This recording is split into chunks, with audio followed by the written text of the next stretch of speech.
Hello everyone, this is Ninja speaking. Welcome to the Bootleg Breakdown Show, where in today's episode, what we're going to cover is going to be the Legend Creation take on the DBS Trunks figure that was put out as part of a recent group of them, actually. Now, as we do kind of a quick review over here of just my first impressions and movement test, I'm just going to warn you, you're going to get a lot of what you saw with my last reviews, namely that the joints are all doing something weird and wonky in this case. Namely, for those that didn't see those past reviews, the quick gist of it is that for the hips and upper torso in particular, and basically most of the figure, you're using either artificial, cheaper versions of the joints, or there's articulation joints missing altogether. So in terms of the elbows and knees, while they technically are functional, they're just much cheaper variations of what they should be, and in Trunks' case, they stick out a lot from like the main figure, actually extending the figure's limbs by quite a bit. For the hips, you have nice vertical movement, but in terms of horizontal, you can't do any kind of side-to-side kick at all because the joints, as they're set up, much cheaper versions, just simply won't allow for it. You have no side-to-side movement at all. The upper torso as a whole is limited in motion because instead of being hollow with the proper articulation joints on the inside, you're actually having just solid chunks of plastic being held together with double-ended ball joints, which is actually the same thing for the neck in this case, which, while it seems to be moving decently enough, if you were to remove the head, which we will be doing later, you'll see that it doesn't work together. And to help really sell this point, here's the real version of the figure right beside it that I'm trying to line up, and you can see the bootleg is notably taller than it. On top of being taller, you can really tell what's going on with the hips, namely that they aren't working at all. And in terms of, yeah, this kind of helps emphasize the issue I was talking about the joints. The ankle joints completely stick out like a sore thumb on the bootleg here. The knees are extended just because they're not really made to fit properly in here. The elbows are readily apparent, and the shoulders. The reason those stand out a little more because the butterfly joint is completely missing on the bootleg. Like I said, it's a solid chunk of plastic, not the real kind of hollowed out one that allows for the proper articulation joints. And as you might notice for me rotating the shoulders, especially on the sleeves, there's a lot of wear and tear on the clothing that is completely missing on the bootleg in this case. So not only have they been recasted, the sculpt has been altered in order to actually simplify the sculpt quite a bit, which does stand out quite a lot. Another thing that stands out, much like all the other previous figures, the detailing on the figure is much softer than it should be, which, on top of things being slightly warped, the faces I just noticed are actually a bit larger on the bootleg, believe it or not, causes this figure to just look off on a number of degrees. Now, for the sake of balance, I'm reaching for the sword accessories right now, but in order to get to the sword accessories here, you actually have to remove the head as well as the scarf on the both figures in this case. And as we remove the head, we're going to see what the neck pegs look like. Here's that double-ended ball peg I was kind of mentioning earlier, at least I recall mentioning earlier for the bootleg. And as we take a look at what the real one looks like, yeah, they're not compatible one bit. And speaking of not compatible, once I bring up the sword sheath again, you're going to notice I'm having some issue moving the scarf. And that's because it appears to actually have been glued down, or has been casted down, onto the actual body itself. Which means the sheath, which you're supposed to be able to slip a little bit underneath there, you can't possibly do so. Not without physically altering the figure in order to rip that peg off. So meaning, the sheath itself will not fit on properly on this particular figure. Try as you might, there's actually supposed to be a little peg joint on the back that this is supposed to really snap on to help keep it in place. Because the scarf is not moving, it will not be able to fit into that scarf properly. Perhaps I'll have to do some video work in order to illustrate this and a few other fixes this particular figure needs. And speaking of fixes, now we're taking a look at what some of the bootleg heads look like in this case. We got the bootlegs on the left, real ones on the right.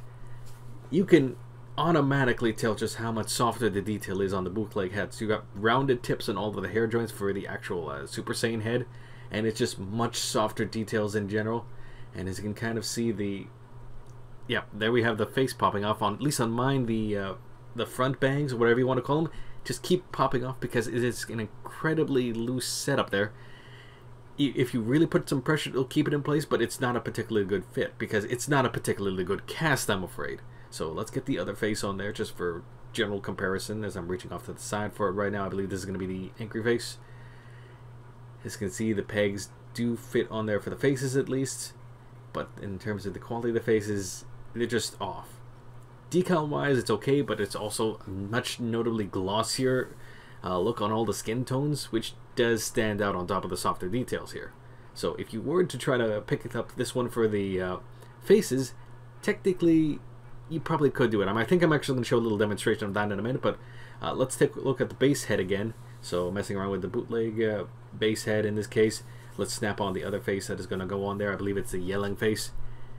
I'm going to admit, even on the real ones, the yelling face doesn't exactly look that good, but in this case, it looks a little off here. There's something going on with the teeth that make it a bit more problematic, and the really light skin tone on here, on top of the gloss, just makes it so it looks particularly weird.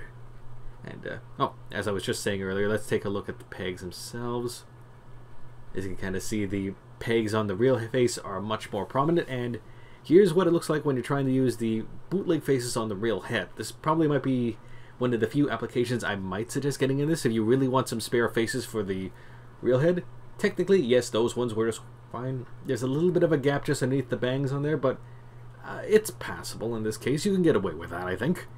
And in terms of how the faces look when you try to reverse them, I believe I'm using both bootleg heads, or actually no, those are the real heads and the bootleg faces in this particular case. And technically they do work, and if you really wanted to repaint them in order to make them fit on there, technically that's another thing you can do. And speaking of fixes that this particular figure will be needing in this case, another one which is going to be a little more notable is, at least on mine, the Super Saiyan hair does not fit right out of the box. As you can kind of see, the thing is not only not fitting, it's actually trying to separate the hair a little more in my case, and that's because the opening on the bottom of the Super Saiyan hair is a good deal smaller than what the ball peg actually fits. So in this case, you're going to probably have to do what I'm going to have to do later, and that's going to drill or kind of sand the edges in order to expand the opening a bit, in order to get that on there, along with probably some hot water treatment in order to get it to fit. So we're going to do most of this review with the neutral or non-transformed head on, because that's just the one that fits. Unfortunately, the fitting issues that this figure has also extends to his accessories. As we take a quick look, there goes the sword sheath, the broken sword, that is actually supposed to fit in there for the display purposes. As you can kind of see, the fitting issue is that the sword was just much too loose for the sheath. And as we look at the full-size sword, we're going to actually bring the full-size real one as well. Technically, while the scaling isn't too bad in this case, the bootleg sword is actually a little undersized. It's also worth noting that there are some very visible molding lines on the bootleg one. And unfortunately, the slight undersize also includes a little bit of warping, more notable around the handle on my particular case for the bootleg.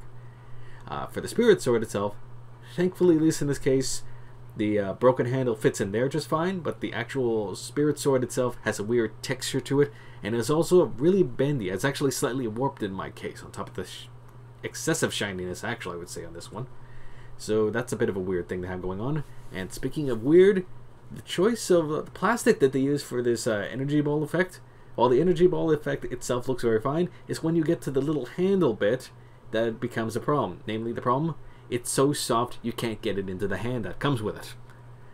I'm trying to twist it in there because I've been able to get that with some of the other kind of loosey-goosey joints that some of these bootlegs have had, but unfortunately either the opening is slightly undersized, which, given the other issues I'm going to have with this figure, is quite probably the case, or it's honestly just that this plastic that they use for the effect is just much too soft.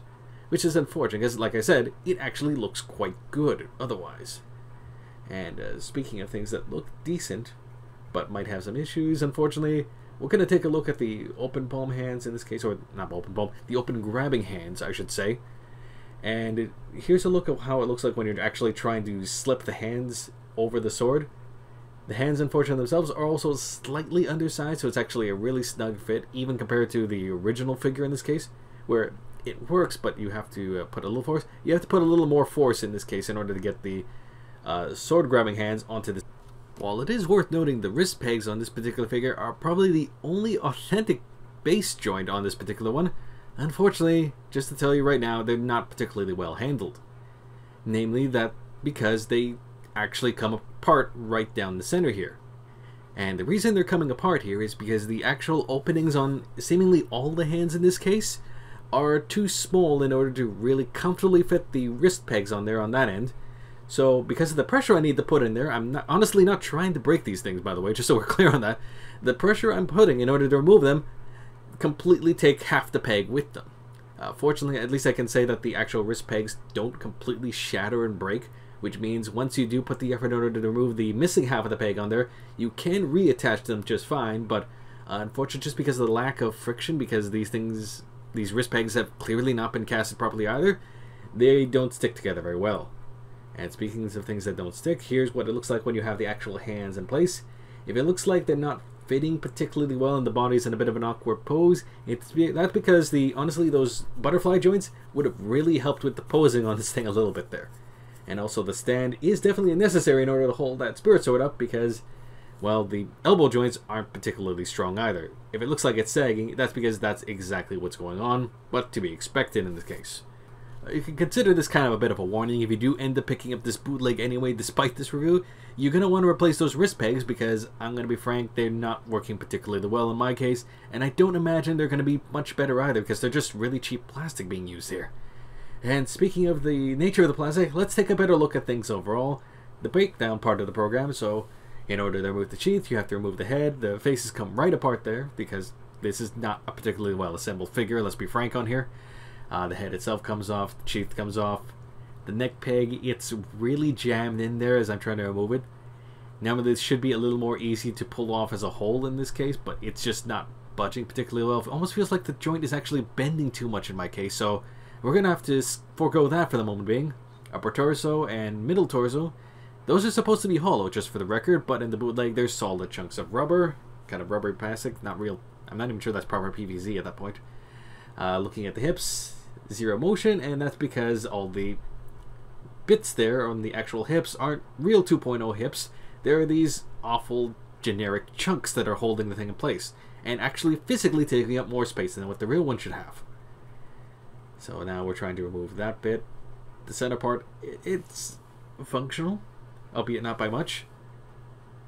The ankle and the knee joints, I'm going to be frank, I'm trying to remove them, but it feels like things are creaking and cracking a bit too much, so I might actually break them in the process.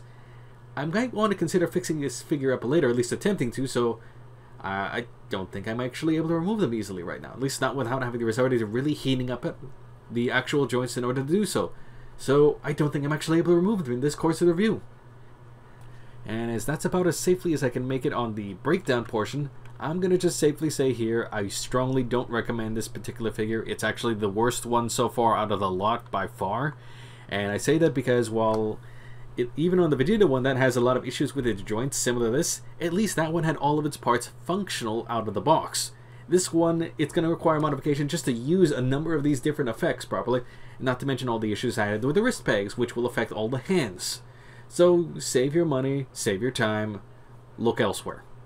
Catch y'all later.